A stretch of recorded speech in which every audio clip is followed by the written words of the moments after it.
Witajcie w kolejnym odcinku. W dzisiejszym odcinku porozmawiamy sobie o oświetleniu pod kątem osób, które kupują swoje pierwsze akwarium. Jest kilka rzeczy, o których powinniście wiedzieć, może nawet przed tym, zanim kupicie swój wymarzony zbiornik. Zapraszam. Ten odcinek w założeniu musi być prosty, nie będę tu się zagłębiał w jakieś tam tajniki oświetlenia, już kiedyś taki odcinek powstał. Będzie to po prostu wiedza dla osób początkujących, w najprostszy sposób przekazana, jaki mi się tylko uda. A więc jesteś osobą, która chce założyć akwarium, ale nie za bardzo jeszcze się w temacie orientujesz. Wybrałeś sobie jakiś tam secik, zestaw gotowy gdzieś tam na internecie, poprzeglądałeś oferty i jesteś już, powiedzmy sobie, wstępnie zorientowany, jak to wygląda. Oczywiście taki zestaw ma już wbudowane oświetlenie, najczęściej w pokrywę. Jest to oświetlenie LEDowe, już teraz raczej tylko LEDowe, bo wszystkie zestawy sprzedawane, że tak powiem, w setach, w tych kompletach mają już oświetlenie LEDowe. I gdy sprzedawca podłączy taki zestawik, oświetlenie oczywiście do prądu w sklepie, żebyś mógł zobaczyć, jak to wygląda, wyda Ci się, że jest naprawdę bardzo jasne. Te LEDy naprawdę bardzo jasno świecą. Dla Ciebie tak, dla roślin niekoniecznie. Posłuchaj dalej. Musisz wiedzieć, że rośliny w akwarium są to prawie zawsze rośliny tropikalne o dość wysokich wymaganiach co do oświetlenia. Najprościej mówiąc, tak najbardziej obrazowo, możemy podzielić się na trzy grupy. Rośliny cieniolubne, rośliny średnio wymagające i rośliny bardzo wymagające. I musisz wiedzieć, że oświetlenie w zestawach kupnych najczęściej, prawie zawsze, jest przeznaczone dla roślin cieniolubnych z kilku powodów. Dlaczego oświetlenie w zestawach akwarystycznych jest dla roślin cieniolubnych? Powodów jest kilka. Pierwszy z nich to ekonomia. Taki zestaw po prostu musi być atrakcyjny cenowo. Im więcej źródeł światła, im więcej lamp LEDowych, tym cena zestawu rośnie. To jest raczej oczywiste. Ten zestaw dla Ciebie musi być atrakcyjny. Patrzysz, fajna cena, biorę. Gdyby był droższy, o powiedzmy sobie 2-3 stówki, już może by nie był taki atrakcyjny. Więc dlatego te zestawy oświetleniowe w tych setach są jakie są. Tanie i małej mocy zazwyczaj. Są oczywiście wyjątki od tej reguły, ale wyjątek potwierdza regułę. Drugi powód po ekonomii jest to pewien rodzaj, nazwijmy to, bezpieczeństwa. W akwariach z oświetleniem dla roślin cieniolubnych o mniejszej mocy jest mniejsze ryzyko wystąpienia glonów. Ktoś, kto jeszcze się nie orientuje za bardzo w akwarystyce, miałby z tym problem. Więc taki zestawik dla osób początkujących jest jak najbardziej ok. Oczywiście są rośliny, które będą się świetnie miały przy tego typu oświetleniu i w ogóle nie trzeba go zmieniać. Na przykład kryptokoryny, anobiasy, bolbitisy, bucefalandry, wszystkie gatunki mchów. Jest tych roślin troszeczkę i można zrobić sobie fajną aranżację bez jakiegokolwiek tuningu czy ingerencji w oświetlenie w takim zbiorniku. Ale co w przypadku, kiedy chciałbyś mieć wystrój, który zobaczyłeś sobie gdzieś tam na internecie z jakiegoś konkursu akwarystycznego? No niestety tu Cię zmartwię. Przy takim oświetleniu raczej trawniczka i roślin czerwonych mieć nie będziesz. Takie rośliny nie mają szans, by przetrwać w takim zbiorniku i na to w tym momencie nic się nie poradzi. Na przykład taki trawniczek z glossostigmy no nie ma szans tam wyrosnąć. Zresztą on wyrośnie, on zmieni się w las, a nie w trawnik. Więc tutaj jedyną opcją jest jak gdyby tuning oświetlenia. Jak to zrobić w akwarium typu Octopus, to już pokazywałem w poprzednich odcinkach. A jak to zrobić na przykład w tych popularnych setach, nie będę wymieniał marki, najczęściej sprzedawanych i kupowanych w Polsce, po prostu kupujesz następne źródło światła. Musisz o tym wiedzieć, że nie można kupić takiej lampki LEDowej, świetlówki LEDowej, nazwijmy to prościej, większej mocy niż masz to teraz włożone w swoim secie, w swoim akwarium, w tej pokrywie. Dlatego, że moc takiej lampy rośnie razem z jej długością. Ona się po prostu mocniejsza już tam nie zmieści. A dlaczego nie robią lamp o tej długości mocniejszych? Tutaj będzie problemem odprowadzenie ciepła. Im więcej tych LEDów, tym bardziej się grzeją i trzeba odprowadzać z nich ciepło, więc gabaryty takich lamp rosną. Prościej jest dodać następny punkt, niż zwiększać moc pojedynczego punktu. I teraz odpowiedź na najbardziej nurtujące pytanie. Ok, mam taki set, chciałbym mieć wystrój z roślinami wymagającymi. Co mogę zrobić? Możesz stuningować własną pokrywę, dodając następne źródło światła i kolejne, ale oczywiście to ma swoje granice. Musisz wiedzieć, że rośliny cieniolubne wymagają około 20-30 lumenów na litr wody. Mówię tu o oświetleniu oczywiście LEDowym. Rośliny średnio wymagające 40 do 50 lumenów. Rośliny bardzo wymagające około 60 do 70 i nawet więcej lumenów na litr wody. To jest sporo. Ciężko by było zapakować do pokrywy tyle oświetlenia, żeby to wszystko się nie ugotowało. Jest to możliwe przy odpowiednich zabiegach, chłodzeniu, wentylatorkach i całej tej reszcie, ale może gra nie warta świeczki w niektórych typach zbiorników, gdzie musicie kupić sobie już, że tak powiem, źródło światła firmowe. Co można zrobić? Można po prostu zrezygnować z pokrywy, a do oświetlenia używać belek oświetleniowych. Ja kilka dni temu zrobiłem ankietę, pytając Was o oświetlenie w zbiornikach. I wyniki były następujące. Tak ogólnie. Najwięcej osób z Was ma właśnie belki oświetleniowe. Na drugiej pozycji są osoby, które mają oświetlenie firmowe, takie jak w pokrywach.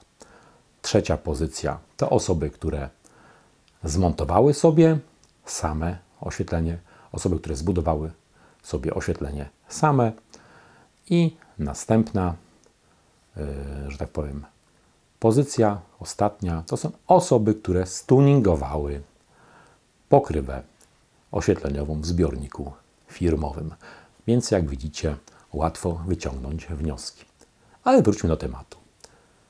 Pozbywamy się pokrywy, zakładamy belkę oświetleniową. Belka oświetleniowa jest to taka lampa, najczęściej mocowana na krawędzi zbiornika. Ja Wam tu teraz pokażę przykładową taką lampę, którą gdzieś tam przytargałem z pracy, żeby Wam pokazać, jak to wygląda. Oczywiście tych belek oświetleniowych lamp jest na rynku cała masa różnych rodzajów. Nie sposób ich wszystkich nawet tutaj wymienić. Ja wziąłem sobie taką pierwszą, lepszą, przykładową, którą miałem pod ręką. Jednym mi się spodoba, innym nie. To nie jest istotne. Zobaczcie, jak to wygląda. I to jest właśnie taka przykładowa lampa, w tym wypadku Fluval Hagen o mocy 22 W na akwarium między 38 a 61 cm. Po prostu te nóżki się rozsuwają. Te nóżki opierające się o krawędź zbiornika, więc możecie sobie w tych wymiarach to regulować. Lampa sterowana ze smartfona, jak większość teraz lamp. Ja tu się nie będę bawił rozpakowywanie tej lampy, zrobię to po swojemu. Ja po prostu nie mam szans przy Zenonie, który w rozpakowywaniu różnych rzeczy ma przynajmniej czarny pas i może 5. dan, a pół życia spędził w Shaolin. Nie będę się wychylał, bo po prostu mnie pobije na samym starcie. Więc zrobię to po swojemu. Zaczynamy. Zaczynamy rozpakowywanie. Jak widzicie, w środku jest wszystko, co trzeba.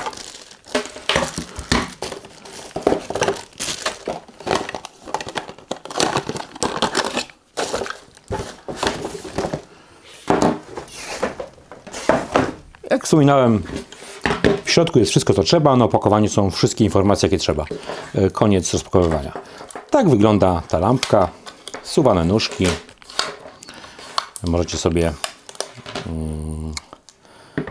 regulować jak chcecie. I teraz tak. Jeśli to podłączymy sobie do prądu, to zobaczycie, że jest tutaj przycisk, którym można sterować podstawowymi funkcjami. Czyli pełne światło dzienne 6500 kelwinów lub światło nocne niebieskie. Koniec. Resztę ustawień możemy zrobić tylko i wyłącznie ze smartfona, a aplikacja jest dość rozbudowana i zaraz Wam ją właśnie pokażę. No jak już tą wtyczkę do gniazdka włożyłem, to Wam pokażę ten dotykowy przycisk, bo to jest dotykowy przycisk. Czyli światło widzicie pełne, niebieskie i nic. Ciach, ciach, ciach i powoli gaśnie. OK, zajmiemy się aplikacją. Jak widzicie, jest tutaj masa różnych LEDów w różnej barwie. I teraz pokażę Wam, jak nimi sterować za pomocą aplikacji. Ściągacie sobie aplikację na telefon, wiadomo gdzie, tam gdzie zawsze wszystkie aplikacje się ściąga, chyba nie muszę tłumaczyć. I teraz wejdźmy sobie w tą aplikację, zobaczcie jakie ma funkcje. Wchodzimy w aplikację. Tu już mamy lampę w aplikacji, ona po prostu wykryła już wcześniej. Wchodzimy sobie, odpalamy i jak widzicie w opcji tej manualnej możemy dowolnie sterować sobie mocą poszczególnych kanałów. O, zobaczcie sobie jak to wygląda.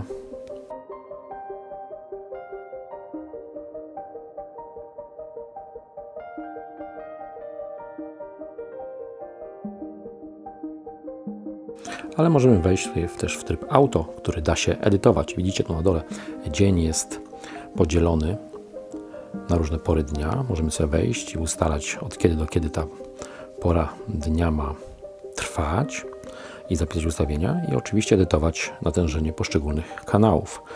O, jak widzicie, coś takiego. I tutaj jest już ta pora nocna i tutaj kiedy w ogóle ta lampa ma przestać świecić. Oprócz tego możemy sobie tutaj wgrać takie ustawienia fabryczne, jak widzicie, na przykład Malawi, czy opcja Plant. Jak widzicie, tutaj można to edytować. Możemy sobie zrobić, tu prześledzić, jak to będzie wyglądała ta pora dnia i przyspieszać oczywiście, widzicie. Bardzo fajna sprawa. Zatrzymam to sobie.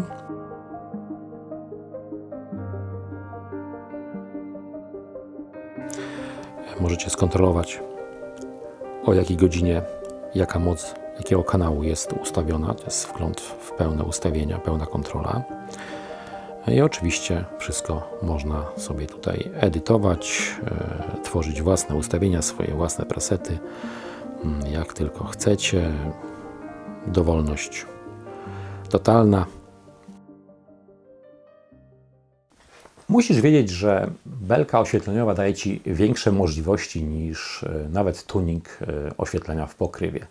Dlatego, że zazwyczaj są to już źródła światła o większej mocy, o większych możliwościach. Widziałeś tutaj na przykładzie takiej belki można regulować sobie natężenie światła, jego barwę, jest tam masa różnych kanałów z różnymi kolorami tego światła. Możesz sobie to wyregulować jak chcesz, ustawiać rzeczy naprawdę niesamowite.